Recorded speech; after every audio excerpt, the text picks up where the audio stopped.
এই না হলো আমাদের মুখ্যমন্ত্রী শুভেন্দু দা। এতদিন ধরে প্রতিটা স্কুলে যে মিড ডে মিলের টাকা চুরি করা হয়েছে তা এবার সম্পূর্ণরূপে বন্ধ করে দিল আমাদের মুখ্যমন্ত্রী শুভেন্দু অধিকারী। যেখানে এতদিন ধরে প্রতিটা বিদ্যালয়ে মিড ডে মিলের সময় ডিমের তরকারির মধ্যে ডিম থাকতো না, সয়াবিনের তরকারির মধ্যে সয়াবিন থাকতো না, আজ সেই পুরো মিড ডে মিলের দায়িত্বটাই আমাদের মুখ্যমন্ত্রী শুভেন্দু অধিকারী ইসকনের হাতে তুলে দিয়েছে। এবং আশা করি প্রত্যেকে জানো যে ইসকন কেমন কোয়ালিটির খাবার দাবার রান্না করে। যাই হোক, বাকিটা আর আমি বলবো না, আমাদের মুখ্যমন্ত্রীর নিজের মুখ থেকে শুনে নাও তোমরা। আমরা ইসকনকে মিড ডে মিল খাওয়ার সরবরাহ করার জন্য উদ্যোগ দিচ্ছি।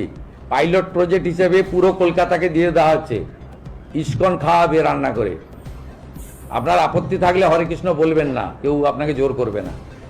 খুব ভালো খাবার পাবেন, শুদ্ধ খাবার পাবেন, চিন্তার কোনো কারণ নেই। ঠিক আছে, একদম ঠিক বলেছেন। ইচ্ছা না হলে হরে কৃষ্ণ বলবেন না, তবে পরিষ্কার পরিচ্ছন্ন খাবার পাবেন।